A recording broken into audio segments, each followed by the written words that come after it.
সময় লাগে, সময়টা বেশি যায়। এতে করে লাভ কি? তাসবিহ পড়তে পারে লম্বা, দোয়া করতে পারে লম্বা, আল্লাহর কাছে বলতে পারে লম্বা, ধীরে সুস্থে বলা যায়। নিচে কম সময় লাগে কিন্তু ধাক্কাধাক্কি বেশি, নিচে বেশি মানুষের ভিড় তাওয়াফের যে ঘরের, আল্লাহর ঘরের পাশে। তা আমার একদিন হুজুর বলতেছেন মক্কা শরীফ, মাওলানা দোতলা দিয়ে তাওয়াফ করবেন। তা আমি শুনছি আর কিছু বলি নাই। তারপরে 2 দিন পরে আমারে জিজ্ঞেস করছে যে এই তাওয়াফ করছেন আজকে? তাই বললাম জি করছি। কোনান দিয়া? তাই আমি বললাম নিচে। আপনারা না বললাম উপরে তাওয়াফ করতেন? তখন আমি জোয়ান মানুষ, তো বললাম আপনারা না বলছি উপরে তাওয়াফ করতেন। তাই আমি বললাম হুজুর একবার করছি, 1 ঘন্টা 1 ঘন্টা লাগে, নিচে 20-22 মিনিট লাগে, সময় কম লাগে। এই তখন উনি আমার একটা সুন্দর কথা কইছে। আমার শায়েখ বলছে মাওলানা সময় আপনার আব্বার, বুঝেন নাই কথা? সময় কি আপনার আব্বার? আমি বললাম না, সময় তো আল্লাহর। তো আল্লাহর দেওয়া সময়, আল্লাহর জন্য একটু বেশি ব্যয় হবে, এতে আপত্তি কিসের? সেই থেকে আমি সব সময় এই উপরেই তাওয়াফ করতাম। তার মানে আমার অর্থ হলো এই কথা বলা, সময় একটু বেশিই গেল তো সে তো আল্লাহর জন্য গেল, ঠিক কি না বলেন না? আমাদের এই বসে থাকাটা কার জন্য? আল্লাহর জন্য। আল্লাহর জন্য, আল্লাহর জন্যই বসলাম। এই সময়টুকুই কাজে লাগবে, এই সময়টুকুই। হাদিসের মধ্যে আছে, প্রিয় নবী সাল্লাল্লাহু আলাইহি ওয়াসাল্লাম ইরশাদ করেছেন, মা মিন ইমরিইন নাফাতা ইল্লা কুতিবা। প্রত্যেকটা মানুষের যেই নিঃশ্বাস পড়ে, এই নিঃশ্বাসটাও ফেরেশতা আমলনামার মধ্যে ডান কাঁধে বাম কাঁধে লিখে। আমাদের নিঃশ্বাসগুলোও লেখা হয়, ইম্মা ফি তাআতিন বা ইম্মা ফি মাসিয়াতিন। কোনো নিঃশ্বাস নেকি হিসাবে লেখা হয়, কোনো নিঃশ্বাস গুনাহ হিসাবে লেখা হয়। তার মানে কি? তার মানে হলো এখন যারা আমরা এখানে বসছি নেক কাজের জন্য, এখন আমাদের প্রত্যেকের নিঃশ্বাস আসা যাওয়া করছি কিনা কথা বল, নাকি নিঃশ্বাস বন্ধ? নিঃশ্বাস বন্ধ হইলে তো আপনি মরেই যাবেন।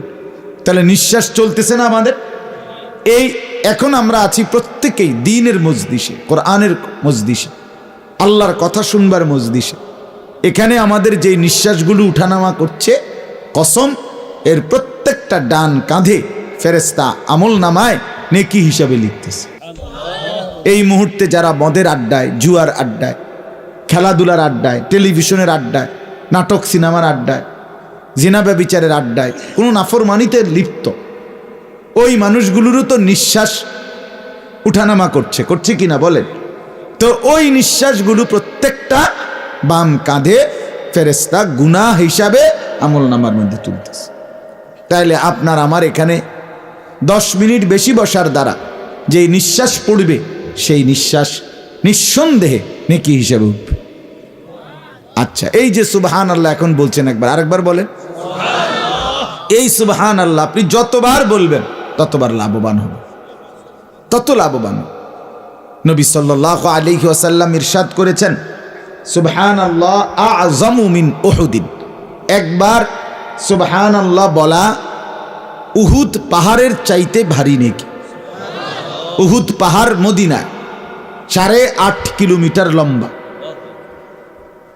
তাইলে এত বড় সুউচ্চ উহুদ পাহাড়, তার চাইতে ভারী সুবহানাল্লাহর ওজন। নবী সাল্লাল্লাহু আলাইহি ওয়াসাল্লাম বলেন, সুবহানাল্লাহ নাখলাতুন ফিল জান্নাহ।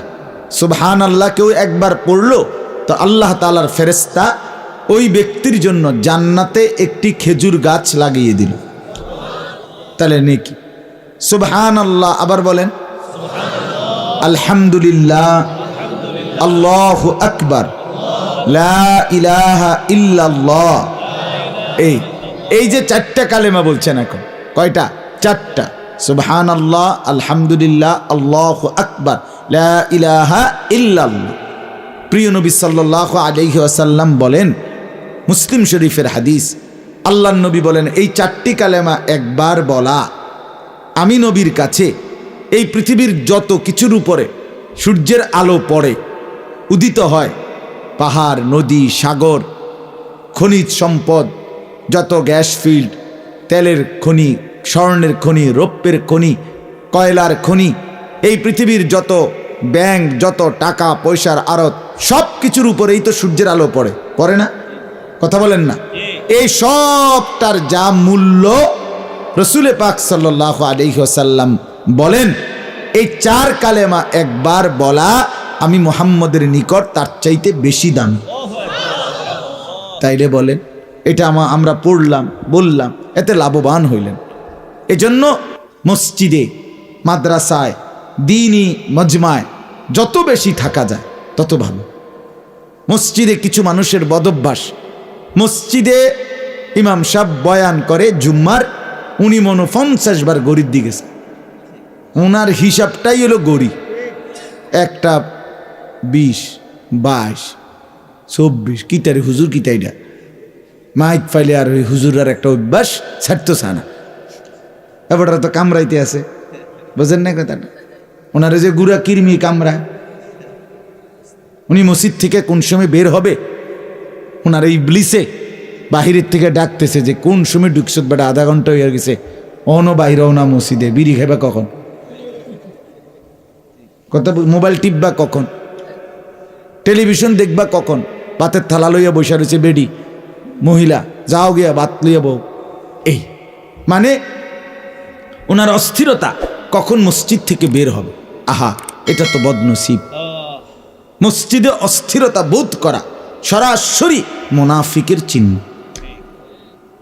সরাসরি মুনাফিকের চিহ্ন। আল্লাহ নবী সাল্লাল্লাহু